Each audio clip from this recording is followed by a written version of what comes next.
기도하겠습니다. 함께 읽겠습니다. 하늘이 하나님의 영광을 선포하고 궁창이 그의 손으로 하신 일을 나타내는도다. 아멘. 기도하겠습니다. 하나님, 오늘은 8.15 광복입니다. 이 나라 이 민족이 일제의 압제를 받으며 너무나 어려운 시기들을 보냈지만 그 가운데 믿음의 사람들을 세워 독립운동을 하게 하시고 또 저 일본을 압제해서 또 극복하게 하시는 하나님의 놀라운 섭리를 기억하며 우리가 또 일상에서도 귀한 하나님을 만나며 이 약한 세상에 또 좌우로 나누어진 이 땅 가운데 하나님의 은혜가 정말 우리 사랑하는 사람들 가운데, 믿음의 사람들 가운데, 또 이 땅을 위하여 기도하는 사람들 가운데 임하여 주옵소서. 우리 귀한 성도들이 오늘도 하루를 살아갈 때 하나님 주신 은혜 가운데 있기를 소망하며 주님 주신 은혜가 넘치게 하여 주옵소서. 이 시간 1,000번째로 드려진 예물들이 있습니다. 범사에 감사하여 드려진 예물이 있사오니 기뻐 받아 주옵시고 주의 신령한 은혜가 우리 가운데 있게 하여 주옵소서. 감사하고 예수 그리스도 이름으로 기도 올리옵나이다. 아멘. 우리가 일상의 삶을 살 때 이 사람과 사람 사이에서 이해라는 것을 해야 됩니다. 이해하지 않으면 사실 관계가 이루어질 수 없죠. 말을 해도 그 뜻을 알아들어야 되죠. 어떤 일이 일어났을 때 그게 왜 그런지 이해해야 됩니다. 그러나 정말 정작 그 의도와 그 사람의 어떤 이 이야기를 듣지 않는 이상은 정확한 의도를 또 그렇게 이해한다는 건 쉽지 않죠. 그래도 우리는 이 살아온 인생과 또 경험과 또 교육을 통해서 저 사람이 어떤 의도로 이야기하는지 아니면 저런 몸짓을 왜 하고 있는지 알 수 있는 것이죠. 그러나 알 수 있지만 또한 100% 알 수 있다라고는 할 수 없습니다. 같은 말을 해도 우리가 이 같은 말이 주는 의미와 어떤 그런 느낌이 다르기 때문이라는 것이죠. 대표적으로 우리나라의 사투리들이 이 지역마다 참 다양합니다. 근데 각 이 사투리마다 자주 쓰는 용어들이 있어요. 그 용어들이 근데 사실 그냥 다 똑같은 말 같은데 이 말과 억양과 뉘앙스에 따라서 같습니까? 다릅니까? 다 다르죠. 아니 똑같은 언어인데 똑같은 말 같은데 이 전해지는 느낌에 따라서 또 상황에 따라서 다 달라진단 말이죠. 그러니까 우리는 모두 다 상대방이 하는 의도를 다 알고 있는 것 같지만 또 때로는 전혀 모를 때가 있어요. 저도 주일에 광고하는 당회에서 이야기 나눈 것들을 설명할 때가 있는데 전혀 다른 이 광고에 대한 반응이 일어날 때가 있어요. 이거는 첫 번째로 잘 듣지 않을 때도 있지만 대부분 사람들은 어떤 언어라는 것이 말이라는 게 나에게 주어졌을 때 누구 중심으로 해석할까요? 자기 중심으로 해석하게 되어 있어요. 내가 어떤 상황이든지 내가 어떤 이 마음인지 내가 지금 어떤 이야기인지 그러니까 저도 어떤 것을 좋아하고 있으면 그 좋아하는 것에 따라서 들리는 언어들이 어떻게 될까요? 끼워 맞춰지는 거예요. 내가 지금 관심 있는 되게 많은 것 만약에 지금 집안일을 하고 있으면 옆에서 누가 말을 하면 그 언어가 이 집안일의 단어로 연결이 된단 말이에요. 그래서 그렇다고? 아니야 그게 아니야 이렇게 되는 거죠. 그러니까 인간은 내가 듣고 싶은 대로 듣는 경우들이 있다는 거죠. 그래서 설교가 참 놀랍다라고 생각이 들어요. 이게 잘못 해석했다라기보다는 어떤 설교를 했을 때는 야 그래 내 의도 내가 맞아 그렇게 기도한 대로 우리 성도님들이 반응하시는구나. 근데 제가 준비했던 설교와 전혀 다른 반응이 일어날 때가 있어요. 그렇다고 해서 이 설교에 또 하나님 말씀이 문제가 있는 걸까요? 그렇진 않죠.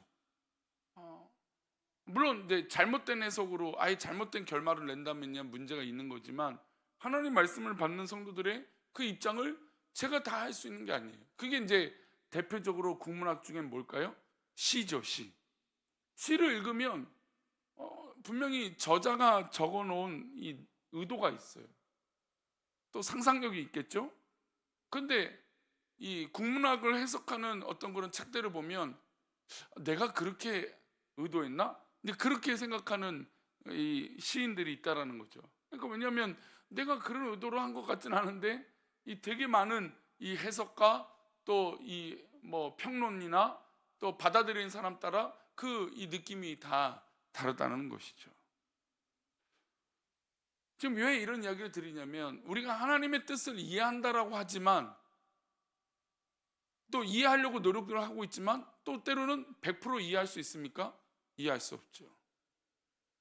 그 여러 가지 어떤 환경적인 역사들이 일어납니다. 또 성경을 읽습니다. 성경을 읽는다고 해서 우리가 또 100% 이해할까요? 또 그렇지도 않는 거예요. 그 이런 것들이 있을 때 과연 어떤 마음으로 우리가 하나님의 뜻을 헤아리고 또 하나님의 말씀을 해석하고 어떻게 받아들여야 되는가? 오늘 본문은 그런 의미를 얘기하고 있어요. 예전에 이제 수요 설교 때 작년쯤에 또 올 초에 그 하나님의 뜻을 이해하려고 하는 것에 크게 두 가지가 있다라고 말씀드렸어요. 첫 번째는 기억하시겠습니까? 일반 계시예요. 그리고 두 번째는 특별 계시입니다. 일반 계시는 뭘까요? 일반 계시는 이 세상 자연 만물과 사회 현상이나 또 때로는 이런 모든 것을 통해서 일어나는 하나님의 마음이나 하나님의 뜻이라는 거죠. 이건 뭐 모든 인류가 누릴 수 있고 느낄 수 있는 거죠. 두 번째는 특별 계시예요. 특별 계시는 무엇입니까? 바로 하나님의 말씀인 이 성경이에요. 하나님은 이 성경을 통하여 우리에게 말씀하시죠. 그러나 일반 계시든 특별 계시든 우리가 이해하고 그것을 깨닫는 것이 은혜라고 얘기하지만 100% 그것이 내가 이해할 수 있다라고 하는 것은 조심스러운 표현인 것이죠. 오늘 우리가 읽은 시편에는 다윗이 하나님을 깨닫는 방법 이 두 가지에 대해서 이야기하고 있습니다. 첫째는 자연, 즉 일반 계시죠. 우리 1절인데요. 함께 보겠습니다. 하늘이 하나님의 영광을 선포하고 궁창이 그의 손으로 하신 일을 나타내는도다. 하늘이 하나님의 영광을 선포하고 궁창이 그의 손으로 하신 일을 나타내는도다. 이 하늘과 이 구름과 이 자연을 보며 하나님의 영광이 나타난다는 거예요. 우리가 거대한 자연 현상을 보면서 야, 이게 참 놀랍다라고 생각이 듭니다. 근데 왜 놀랍다라고 느끼냐면 이거는 그냥 일상적이지 않기 때문이에요. 감히 어떻게 할 수 있는 일이 아니기 때문이죠. 특별히 요즘같이 어제 이제 오후에 서목사님하고 운동을 하고 있는데 구름이 저기 이제 뭐 이 도봉구 쪽 그러니까 번개가 막 3시부터 치는 거예요. 근데 제가 운동하고 있는 초안산 쪽은 아무렇지도 않은 거예요. 아내가 걱정이 돼서 바깥에서 운동하는데 벼락을 계속 치니까 전화가 왔어요. 이제 운동하려고 못 받게 하는데 아니 벼락을 계속 치는데 괜찮냐 이거죠. 그러니까 서목사님 아내 김혜명 사모한테 전화가 온 거예요. 괜찮냐고. 우린 괜찮다고. 아우 시원해서 좋다고. 그러니까 이 조그만 지역이잖아요 사실. 근데 이 지역 안에 어떤 지역은 번개가 막 엄청 쳐대고 또 이쪽은 아무렇지도 않은 거예요. 이런 자연현상을 보면서 인간이 할 수 있다라고 하는 영역이 과연 무엇일까? 우리가 예측할 수 있는 게 얼마일까? 우리가 뭐 안 맞는 게 우리가 늘 말하는 게 기상청 이야기를 하잖아요. 일기예보 너무 안 맞는다. 이렇게 안 맞을 수가 있냐? 뭐 기상청이 로또와 같다라고 안 맞아도 하나도 안 맞는다 얘기를. 근데 실제로 이 기상청에 공부를 안 한 사람들이 있습니까? 노력을 안 한 사람들이 있을까요? 엄청난 노력을 하죠. 근데 이 자연현상 하나도 해석하기가 어렵다는 거죠. 어제 실제로 일기예보는 3시부터 6 사이에 비가 많이 온다 했어요. 근데 비가 온 지역도 있지만 또 우리 지역에서는 비가 안 오는 거죠. 이 작은 나라라고 하는 대한민국 이 땅덩어리 안에서도 이렇게 차이가 일어나는 것이고 그 가운데 서울에서도 이 남북이 엄청나게 차이가 난다는 겁니다. 그러니까 이런 것을 볼 때, 자연 현상을 볼 때, 야, 하늘이 하나님의 영광을 선포하고 궁창이 하나님의 뜻을 나타낸다, 충분히 느낄 수 있죠. 믿지 않는 사람들조차도 야, 이게 자연 현상이 쉽지 않구나. 우리나라가 지금 열대야가 지금 뭐 기록적으로 지금 계속되고 있어요. 근데 이 열대야가 계속되는 이유 중에 하나가, 보통 이 뜨거운 공기를 갖고 있는 이 고기압이 몇 개가 있을까요? 보통 우리 하늘에 하나가 있어야 돼요. 그리고 뭐 저기압이든 뭐 또 다른 고기압이 옆에 이렇게 있어야 되는데, 지금 이렇게 더 뜨거운 이유가 이 고기압 위에 또 뭐가 있다고 하는 거예요? 고기압이 또 있대요. 그러니까 이중으로 지금 우리나라에 고기압이 있어서 심지어 뭐도 비켜가고 있어요? 태풍도 비껴가고 있는 거예요. 지금 태풍이 올라와야 되는데 이 고기압 두 개가 이중으로 꽉 자리 잡고 있으니까 태풍이 다 지금 일본으로 가고 있어요. 이게 좀 신기한 일이죠. 이 자연현상을 과연 인간의 어떤 계획과 머리로 계산할 수 있을까요? 할 수 없는 거죠. 하나님의 놀라운 현상, 이 자연 만물. 또 3절을 볼까요? 3절도 보겠습니다. 언어도 없고 말씀도 없으며 들리는 소리도 없으나, 자연이 이와 같다라는 겁니다. 자연에겐 언어도 없죠. 자연에겐 말씀도 없는 거죠. 자연에겐 들리는 소리도 없습니다. 그런데 어떻게 알겠습니까? 자연을 보고 하나님의 존재를 깨닫기 위해서는 어떤 뭐 영적인 대단한 민감성도 있지만, 때로는 이 두려운 현상을 보고 아, 하나님 계시구나 라고 깨달을 수 있다는 겁니다.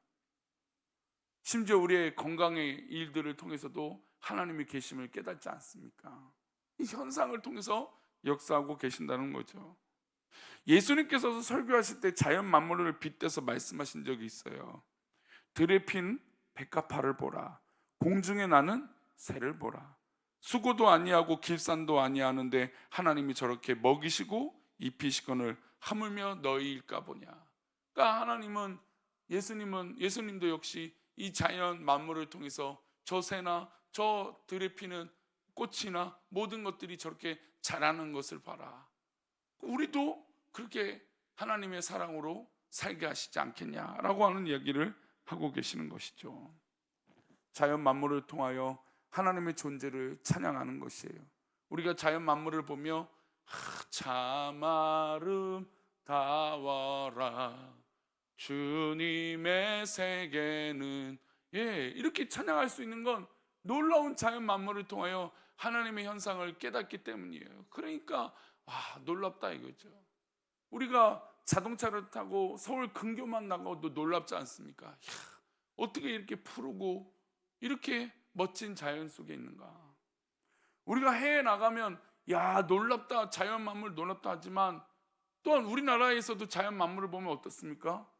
거대하고 위대한 거죠.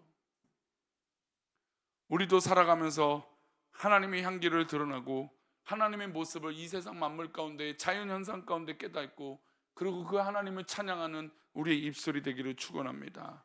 두 번째, 일반 계시가 자연 현상이라면 특별 계시는 무엇이라고요? 하나님 말씀이에요. 이 말씀을 우리가 통해서 하나님을 깨닫죠. 우리 7절과 8절인데요, 함께 읽겠습니다.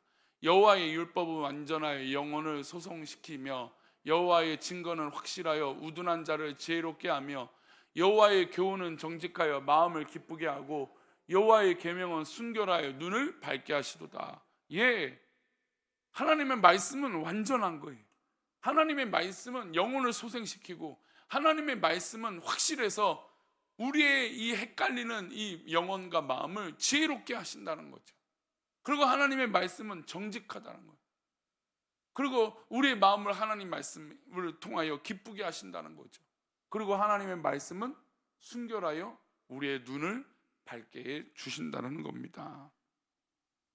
하나님의 말씀하신 것을 만약에 우리가 지키지 않는다면, 하나님의 말씀을 우리가 깨닫고 누리지 않는다면, 우리는 우리 인간 스스로가 완전하고 싶지만 오히려 완전할 수 없게 된다는 것이에요. 높아지고 싶지만 오히려 낮아지게 된다는 거죠. 하나님 말씀의 이 영역과 범위를 떠나서 우리 인간이 바로 설 수 없다라는 겁니다. 그리고 이 하나님의 말씀이 온전히 선포될 때 어디가 변화될까요? 우리 자연, 이 만물, 이 세상, 인간, 이들이 변하게 되는 거예요. 그러니까 참 뉴스를 들으면 사실 이제는 혼란스러울 때가 있어요. 이게 과연 뭐가 맞는지. 저 사람은 보면 문제가 있어 보이는데 도대체 왜 이것이 옳은 것으로 집결되지 못할까? 또 때로는 그 반대일 수도 있잖아요. 우리가 그것을 깨닫는다는 게 너무나 어려워요. 아니 이 정치, 이 경제, 이 현상, 이 사회, 이 모습 보고 어떻게 깨닫습니까? 그런데 이 와중에 우리가 하나님 말씀 붙들면 이것들을 변화시킬 수 있다는 거예요. 우리가 위정자를 위해서 기도하고 이 사회를 위해서 기도하고 또 우리 모든 주변의 사람들을 위해서 기도하고 또 나를 위하여 기도할 때 우리가 무엇보다 무엇을 깨닫는 민족이 되어야 될까요? 하나님의 말씀을 깨닫는 민족이 되어야 되죠. 하나님 말씀을 깨달아야 이 나라의 민족이 정직하여 선을 행하지 않겠습니까? 다시 한번 말씀 보세요. 우리 다시 한번 말씀 읽고 말씀 마치겠습니다. 우리 7절과 8절인데요. 여호와의 율법은 완전하여 영혼을 소생시키며 여호와의 증거는 확실하여 우둔한 자를 지혜롭게 하며 여호와의 교훈은 정직하여 마음을 기쁘게 하고 여호와의 계명은 순결하여 눈을 밝게 하시도록. 저는 오늘 말씀 가운데 8절에 여호와의 교훈은 정직하여 마음을, 이 시대가 얼마나 거짓이 많고 얼마나 욕심으로 가득 찼습니까? 근데 하나님 말씀이 정직하면 마음의 기쁨이 있다는 거. 왜 그럴까요? 정직한 것이 드러나기 때문에, 사실이 드러나기 때문이죠. 감추고 속이고 또 거짓말을 입삼는 이 시대에 하나님 말씀이 바로 세워지면 마음이 기쁘게 되어지는 거예요. 왜요? 정직하게 되니까. 저는 이 나라 이 민족이 또 이 새벽에 기도하는 우리 성도들이 하나님 말씀으로 말미암아 기쁨을 얻기를 바랍니다. 순결하고 우리 성도들의 영안이 열리기를 축원합니다. 그런 은혜가 우리 가운데 있기를 축원합니다. 기도합니다. 하나님 아버지, 우리가 하나님의 말씀을 깨닫는 것이 완벽하지 못할지라도 그러나 우리가 이 세상 만물을 바라보고 자연현상을 바라보고 또한 하나님 앞에 이 말씀을 누릴 때 무엇보다 하나님의 영광과 은혜를 누리게 하여 주옵소서.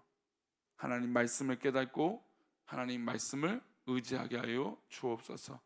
오늘 하루도 주님의 뜻을 깨달으며 주님의 은혜 속에 있기를 원하옵고 거룩하신 예수 그리스도 이름으로 기도 올리옵나이다. 아멘.